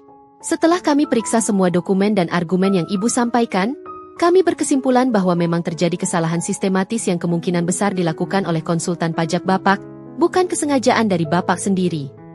Darren menarik napas lega. Namun, lanjut Pak Hendro, kewajiban pajak yang kurang bayar tetap harus diselesaikan. Berdasarkan laporan pembetulan yang Ibu Dinda susun, yang harus saya akui sangat rapi dan akurat, kurang bayar pajak Bapak adalah 230 juta rupiah. Kami mengangguk, sudah siap dengan angka itu. Untuk denda administrasi dan bunga, karena Bapak kooperatif dan menunjukkan itikat baik dengan menyusun pembetulan lengkap sebelum sidang, kami akan memberikan keringanan. Total denda dan bunga yang harus dibayar adalah 45 juta rupiah. Aku menghitung cepat di kepala, 230 juta ditambah 45 juta, total 275 juta. Jauh dari 500 juta. Jadi total yang harus Bapak bayar adalah 275 juta rupiah. Simpul Pak Hendro. Kami berikan waktu 2 bulan untuk pelunasan bertahap. Apakah Bapak setuju? Darren menatapku, matanya berkaca-kaca. Aku tersenyum dan mengangguk. Setuju, Pak. Sangat setuju. Terima kasih banyak atas kebijakannya. Jawab Darren dengan suara yang bergetar karena lega. Kami juga ingin memberikan apresiasi kepada Ibu Dinda, kata Pak Hendro sambil menatapku. Jarang kami temui seseorang tanpa latar belakang formal yang bisa menyusun laporan seakurat ini. Kalau Ibu berminat, kami ada program pelatihan sertifikasi konsultan pajak. Dengan kemampuan Ibu, saya yakin Ibu bisa lulus dengan mudah. Aku terkejut mendengar tawaran itu. Terima kasih, Pak. Saya akan pertimbangkan. Setelah menandatangani beberapa dokumen administrasi, kami keluar dari ruangan dengan perasaan lega yang luar biasa. Begitu sampai di koridor yang sepi, Darren langsung memelukku erat. Kamu menyelamatkan semuanya, Dean. Kamu menyelamatkan bisnis aku, reputasi aku, masa depan kita. Bisiknya dengan suara bergetar. Aku nggak tahu harus bilang apa lagi selain terima kasih. Aku membalas pelukannya, membiarkan air mata yang kutahan sejak tadi akhirnya mengalir. Kita yang selamatin, Mas. Kita berdua. Kami berdiri di koridor itu, berpelukan, melepas semua ketegangan yang menumpuk selama berminggu-minggu. Akhirnya, badai itu berlalu. Dan kami masih berdiri, bersama. Setelah keluar dari gedung kantor pajak, kami berjalan menuju parkiran dengan langkah yang jauh lebih ringan. Beban berat yang menggantung di pundak kami selama berminggu-minggu akhirnya terangkat. Meskipun belum sepenuhnya hilang, setidaknya sudah ada kepastian dan jalan keluar yang jelas. Darren membukakan pintu mobil untukku, kebiasaan lama yang sempat hilang dan kini muncul kembali. Aku masuk, dan dia menutup pintu dengan lembut sebelum berjalan ke sisi pengemudi. Begitu dia masuk dan menutup pintu, keheningan menyelimuti kami. Darren tidak langsung menyalakan mesin. Dia hanya duduk di sana, kedua tangannya memegang setir dengan erat, kepalanya tertunduk. Mas, panggilku pelan. Pundaknya bergetar. Aku menyadari dia menangis, diam-diam, tanpa suara, tapi air matanya jatuh membasahi pangkuannya. Aku meraih tangannya yang masih mencengkeram setir. Mas, kenapa nangis? Kita udah berhasil. Dendanya jauh lebih kecil dari yang kita takutin. Aku tahu, jawabnya dengan suara serak. Aku nangis bukan karena sedih atau takut lagi. Aku nangis karena malu, Dean. Malu banget sama diri sendiri. Dia mengangkat kepalanya, menatapku dengan mata yang memerah dan basah. Kamu tadi di dalam sana? Kamu luar biasa. Cara kamu jelasin semuanya. Cara kamu jawab pertanyaan mereka dengan tenang dan percaya diri. Cara kamu pakai istilah-istilah hukum yang bahkan aku nggak ngerti. Bahkan Pak Hendro yang udah puluhan tahun jadi pemeriksa pajak aja sampai kagum sama kamu. Aku menggenggam tangannya lebih erat. Sementara aku, lanjutnya dengan suara yang makin bergetar. Aku yang punya gelar sarjana, yang selalu merasa paling pintar, yang selalu ngeremehin kamu, aku cuma bisa duduk diam dan sesekali jawab pertanyaan sederhana. Kamu yang nyelamatin semuanya. Kamu, yang aku hina dengan bilang, lulusan SMA mana ngerti pajak. Dia menutup wajahnya dengan kedua tangan, menangis lebih keras. Aku tidak pernah melihat Darren menangis seperti ini. Begitu hancur, begitu menyesal. Aku jahat, Dean. Aku suami yang jahat. Aku nginjek-injek harga diri kamu. Aku bandingin kamu sama orang lain. Aku nganggap kamu gak berguna. Padahal kamu jauh lebih hebat dari yang aku kira. Jauh lebih hebat dari aku. Aku ikut menangis mendengar pengakuannya. Semua luka yang sempat kupendam, semua sakit hati yang kucoba tahan, kini terasa mencair perlahan. Mas, kataku sambil memeluknya dari samping. Posisi yang canggung di dalam mobil, tapi aku tidak peduli. Aku nggak hebat karena aku pintar. Aku hebat karena aku nggak menyerah. Aku tetap belajar meskipun nggak ada yang ngapresiasi. Aku tetap berusaha meskipun dihina. Dan aku tetap sayang sama Mas meskipun Mas nyakitin aku. Darren memelukku balik, erat sekali, seolah takut aku akan hilang. Maafin aku, Dean. Maafin semua kata-kata kasar aku. Maafin semua sikap aku yang meremehkan. Maafin aku yang terlalu sombong buat ngeliat betapa beruntungnya aku punya istri seperti kamu. Aku maafin, Mas, bisikku. Tapi dengan satu syarat. Dia melepas pelukan, menatapku dengan mata penuh harap. Apa? Jangan pernah lagi ngerendahin orang lain karena pendidikan atau gelar mereka. Ijazah itu penting, tapi bukan segalanya. Yang lebih penting adalah kerja keras, kemauan belajar, dan integritas seseorang. Darren mengangguk cepat. Aku janji nggak akan pernah lagi kayak gitu. Bukan cuma sama kamu, tapi sama siapapun. Kami terdiam sejenak, masih berpelukan dalam mobil yang terparkir di basement gedung kantor pajak. Di luar sana, kehidupan terus berjalan. Orang-orang berlalu lalang, mobil keluar masuk. Tapi di dalam mobil kami, ada momen penyembuhan yang sangat intim. Dean, panggil Darren setelah beberapa saat. Aku mau ngomong sesuatu. Apa, Mas? Mulai sekarang, aku mau kamu jadi manajer keuangan resmi di perusahaan. Bukan cuma bantu-bantu, tapi posisi resmi dengan gaji yang layak. Kamu yang ngatur semua aspek keuangan dan pajak perusahaan. Karena jujur, aku nggak percaya lagi sama orang lain. Aku cuma percaya sama kamu. Aku terkejut mendengar tawaran itu. Mas, serius? Sangat serius. Bahkan kalau perlu, nanti kamu yang ikut pelatihan sertifikasi konsultan pajak yang Pak Hendro tawarkan tadi. Perusahaan yang bayarin. Biar kamu punya kredensial resmi juga. Meskipun menurutku, kamu udah lebih dari cukup qualified tanpa sertifikat sekalipun. Air mataku mengalir lagi. Ini bukan hanya tentang posisi atau gaji. Ini tentang pengakuan. Pengakuan yang sudah lama kutunggu dari orang yang paling dekat denganku. Makasih, Mas. Ucapku tulus. Aku terima. Darren tersenyum. Senyum tulus yang sudah lama tidak kulihat di wajahnya. Dia usap air mataku dengan lembut, lalu mencium keningku. Aku yang harusnya makasih. Makasih udah gak nyerah sama aku meskipun aku udah nyakitin kamu berkali-kali. Makasih udah tetap berdiri di samping aku bahkan saat aku gak layak buat didampingi. Kami memutuskan untuk makan siang di sebuah restoran sederhana di pinggir jalan. Bukan restoran mewah dengan wine mahal seperti biasanya, tapi warung nasi Padang kecil yang ramai dan hangat. Sambil makan, Darren bercerita tentang rencananya ke depan. Aku harus restrukturisasi perusahaan. Cari partner yang bisa dipercaya, bukan cuma pintar tapi juga jujur. Aku juga mau kurangin jam kerja aku. Selama ini aku terlalu workaholic sampai lupa yang paling penting. Keluarga.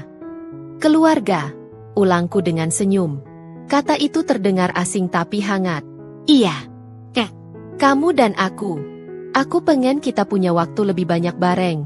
Gak cuma pas lagi ada masalah, tapi juga pas semuanya baik-baik aja. Aku pengen kita liburan, jalan-jalan, atau cuma nonton film di rumah sambil makan popcorn. Hal-hal sederhana yang selama ini aku abaikan. Aku menatap suamiku ini, pria yang sempat membuatku sangat terluka, tapi kini berusaha keras untuk berubah. Perubahan tidak terjadi dalam semalam, aku tahu itu. Tapi setidaknya, ada niat dan usaha nyata. Aku juga mau minta maaf soal Veronica, lanjut Darren tiba-tiba. Aku sadar aku terlalu sering nyebut namanya. Bandingin kamu sama dia. Itu salah besar. Veronica itu partner bisnis yang baik, tapi dia bukan kamu. Dia nggak akan rela begadang berhari-hari buat nyelamatin aku. Dia nggak akan sabar ngadepin sikap aku yang menyebalkan. Hanya kamu yang bisa lakuin itu semua. Mas nggak usah ngebandingin aku sama siapapun. Kataku lembut.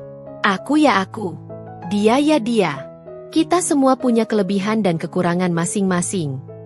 Kamu bijak banget, Dean. Bahkan dalam hal ini. Darren meraih tanganku di atas meja. Aku beruntung. Sangat beruntung.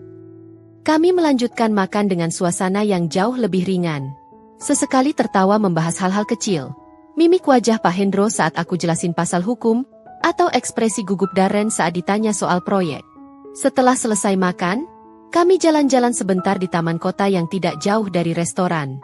Udara sore yang sejuk, suara burung yang berkicau, dan langit yang mulai berubah jingga menciptakan suasana yang damai. Dean, panggil Darren sambil duduk di bangku taman. 5 tahun kita nikah. Tapi aku baru sekarang benar-benar ngeliat kamu. Bodoh banget ya aku. Aku duduk di sebelahnya, menyandarkan kepala di bahunya. Gak ada kata terlambat buat mulai menghargai orang, Mas. Aku janji, mulai hari ini, aku bakal jadi suami yang lebih baik. Aku bakal dengerin kamu, hargain pendapat kamu, dan gak akan pernah lagi ngeremehkan kamu. Dia menggenggam tanganku erat. Dan kalau suatu saat aku lupa, ingetin aku. Jangan diam aja. Tampar aku kalau perlu. Aku tertawa kecil. Gak perlu sampai nampar, Mas. Cukup aku ingetin baik-baik. Deal. Dia mencium tanganku lembut. Kami duduk di sana sampai matahari hampir tenggelam. Tidak banyak bicara. Tapi kedekatan yang tercipta jauh lebih intim dari semua percakapan panjang yang pernah kami lakukan. Hari itu, di bangku taman yang sederhana, kami memulai babak baru dalam pernikahan kami. Babak di mana kami berdiri setara, saling menghargai, dan bekerja sebagai tim, bukan lagi atasan dan bawahan, bukan lagi yang pintar dan yang bodoh, tapi sebagai suami dan istri yang saling melengkapi. Dan untuk pertama kalinya dalam berbulan-bulan, aku merasa pernikahan kami kembali seperti dulu, bahkan mungkin lebih baik dari dulu. Karena sekarang, cinta kami tidak hanya didasari oleh perasaan, tapi juga oleh penghargaan dan rasa hormat yang mendalam. 3 bulan berlalu sejak hari pemeriksaan pajak yang menegangkan itu. Banyak yang berubah dalam hidup kami, perubahan yang tidak pernah kubayangkan sebelumnya. Pagi itu, aku bangun dengan suara alarm yang berbunyi di ponselku. Bukan alarm untuk membangunkan Darren atau menyiapkan sarapan seperti dulu, tapi alarm untuk mengingatkan jadwal meeting pertamaku hari ini di kantor. Ya, kantor. Kini aku punya kantor. Aku bergegas mandi dan bersiap. Di lemari, berjajar rapi beberapa setelan blazer dan kemeja formal yang Darren belikan untukku, bukan lagi hadiah penutup mulut seperti tas 20 juta dulu, tapi investasi untuk peranku yang baru sebagai manajer keuangan PT Wicaksono Konstruksi. Saat aku turun ke ruang makan, Darren sudah rapi dengan kemeja putih dan celana bahan. Dia sedang menyiapkan sarapan, roti panggang dengan telur orak-arik dan segelas jus jeruk untuk kami berdua. Pagi, manajer keuangan kesayangan. Sapanya sambil tersenyum lebar. Aku tertawa kecil. Pagi, direktur utama. Kami sarapan bersama dengan suasana hangat. Darren bercerita tentang progres proyek Graha Permata yang mulai berjalan lancar kembali setelah investor mendapatkan kepastian bahwa masalah pajak sudah terselesaikan. Investor bahkan nambah dana lagi. Dean, mereka impreset sama transparansi laporan keuangan yang kamu susun. Mereka bilang ini pertama kalinya mereka lihat laporan sekomprehensif dan sejujur ini dari kontraktor. Karena emang harus jujur, Mas, jawabku sambil menyeruput jus. Bisnis yang sehat itu dibangun dari kepercayaan, bukan dari manipulasi angka. Bener banget, Darren mengangguk setuju. Aku udah belajar pelajaran berharga dari kesalahan kemarin. Sekarang semua transparan. Nggak ada yang disembunyikan. Setelah sarapan, kami berangkat ke kantor bersama. Sesuatu yang tidak pernah terjadi sebelumnya. Dulu, Darren selalu berangkat sendiri pagi-pagi sekali, bahkan sebelum aku bangun. Sekarang, kami berangkat berdampingan, kadang sambil mendengarkan musik di mobil atau membahas agenda kerja hari itu. Kantor PT Wicaksono Konstruksi terletak di sebuah gedung perkantoran di pusat kota. Tidak terlalu besar, tapi cukup representatif untuk perusahaan konstruksi yang sedang berkembang. Saat kami masuk, beberapa karyawan menyapa dengan ramah. "Selamat pagi, Pak Darren, Bu Dinda." "Pagi," jawab kami bersamaan. Aku berjalan menuju ruanganku di lantai 2. Ruangan sederhana dengan meja kerja, komputer, lemari arsip, dan jendela yang menghadap ke jalan raya. Di pintu terpasang plakat nama, Dinda Saraswati, Manajer Keuangan. Setiap kali melihat plakat itu, ada perasaan bangga yang tak terbendung. Bukan karena jabatannya, tapi karena ini adalah bukti nyata bahwa kerja keras dan ketekunanku akhirnya diakui. Aku duduk di kursi kerjaku, menyalakan komputer, dan mulai memeriksa email. Ada beberapa tagihan yang harus diproses, laporan mingguan dari tim lapangan yang harus direview, dan undangan rapat dengan calon klien baru. Sekitar pukul 10 pagi, ada ketukan di pintu. "Masuk," kataku sambil tetap fokus pada layar. Pintu terbuka dan masuklah Veronica, wanita yang dulu sering jadi bahan perbandingan Darren denganku. Dia mengenakan dress kantor warna emerald green dengan blazer tipis, rambutnya dikuncir kuda tinggi, make-upnya sempurna. "Pagi, Dinda," sapanya dengan senyum ramah. "Pagi, Vero. Ada yang bisa kubantu?" tanyaku sambil mengalihkan perhatian penuh padanya. Sejak aku resmi bekerja di perusahaan, hubunganku dengan Veronica justru membaik. Dia ternyata bukan seperti yang kubayangkan, bukan wanita angkuh yang meremehkan orang lain. Dia profesional, pintar, dan sangat menghargai kemampuan orang lain terlepas dari latar belakang mereka. "Aku mau diskusi soal proposal keuangan buat proyek Taman Kencana. Darren bilang kamu yang paling ngerti struktur pembayaran bertahap yang aman buat cash flow perusahaan," jelasnya sambil duduk di kursi tamu. Kami berdiskusi hampir 1 jam. Aku menjelaskan beberapa skenario pembayaran yang bisa menguntungkan perusahaan tanpa memberatkan klien. Veronica mencatat dengan serius, sesekali bertanya, dan memberikan masukan dari perspektif operasionalnya. "Kamu tahu, Dinda," katanya di akhir diskusi, "aku sempat bertanya-tanya kenapa Darren tiba-tiba jadi sangat protektif dan bangga saat nyebut nama kamu. Sekarang aku ngerti. Kamu memang luar biasa. Kecerdasanmu bukan cuma di angka, tapi juga di strategi." Pipiku memanas mendengar pujian itu. "Makasih, Vero. Kamu juga hebat kok. Aku banyak belajar dari cara kamu handle operasional di lapangan." "Kita tim yang bagus," katanya sambil tersenyum. "Aku handle operasional, kamu handle finansial, Darren handle relasi klien. Perfect combination." Dia berdiri, berjabat tangan denganku, lalu keluar dari ruangan. Setelah pintu tertutup, aku tersenyum sendiri. Dulu aku merasa insecure dengan Veronica, tapi sekarang aku justru respect dan bisa bekerja sama dengannya dengan baik. Siang hari, ada meeting besar dengan calon klien, sebuah perusahaan developer yang ingin membangun kompleks perumahan senilai puluhan miliar. Ini proyek terbesar yang pernah kami bidik. Di ruang meeting, aku duduk di samping Darren.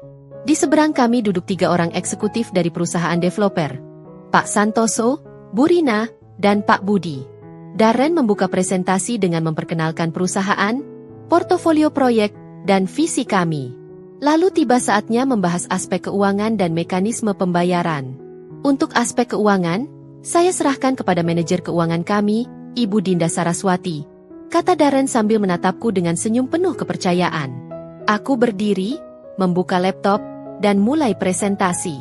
Aku jelaskan struktur biaya, mekanisme pembayaran bertahap, proyeksi ROI, dan skema mitigasi risiko keuangan. Semua dataku presentasikan dengan jelas, didukung grafik dan tabel yang mudah dipahami. Pak Santoso, yang tampak skeptis di awal, perlahan mengangguk-angguk. "Presentasi yang sangat komprehensif, Bu Dinda. Jarang kami temui kontraktor yang transparan dan detail seperti ini soal keuangan. Terima kasih, Pak. Kami percaya bahwa transparansi adalah kunci kerjasama jangka panjang yang sehat.